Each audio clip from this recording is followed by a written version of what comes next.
حضرت امیر المؤمنین ایدہ اللہ تعالی فرماتے ہیں،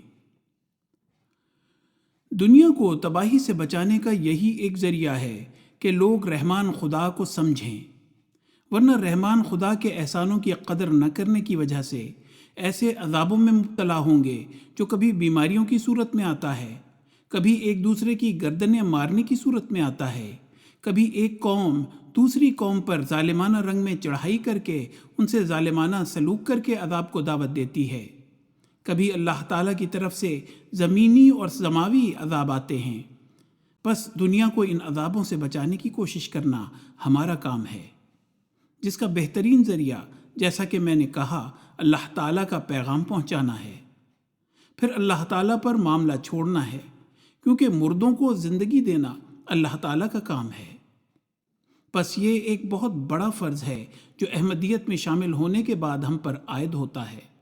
اپنے اپنے ماحول میں اپنے عمل سے بھی اور دوسرے ذرائع سے بھی رحمان خدا کا یہ پیغام پہنچائیں، اس انعام کا دوسروں کے سامنے بھی اظہار کریں جو اللہ تعالیٰ نے ہمیں دیا ہے، اور یہ کرنے سے ہی پھر ہم بھی رحمان خدا سے ڈرنے والوں میں شمار ہوں گے، کیونکہ اللہ تعالیٰ کے خوف سے ہی، اللہ تعالیٰ کا ایسا خوف جو اس کی محبت حاصل کرنے کے لیے ہو، اس کا پیغام پہنچا رہے ہوں گے۔ قرآن کریم میں رحمان کے حوالے سے ہی ذکر ملتا ہے کہ کس طرح حضرت ابراہیم علیہ السلام نے اپنے باپ کو پیغام پہنچایا اور کس طرح نصیحت فرمائی۔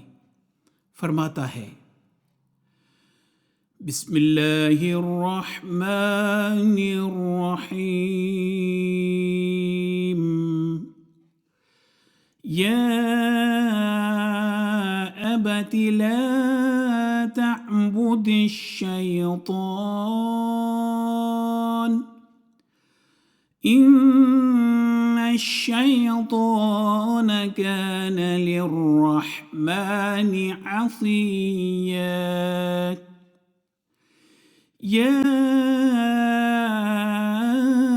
ابت انی اخاف ان یمسک عذاب من الرحمن فتکون للشیطان ولیا۔ سورہ مریم آیت نمبر 45-46۔ اے میرے باپ، شیطان کی عبادت نہ کر، شیطان یقیناً رحمان کا نافرمان ہے۔ اے میرے باپ، یقیناً میں ڈرتا ہوں کہ رحمان کی طرف سے تجھے کوئی عذاب پہنچے، پس تو اس وقت شیطان کا دوست نکلے۔ آج دنیا میں قسم ہا قسم کی بت پرستی ہے۔ اس بت پرستی میں ڈوب کر لوگ شیطان کی عبادت کر رہے ہیں، رحمان خدا کو سب بھول چکے ہیں، یا کہنا چاہیے اکثریت بھول چکی ہے۔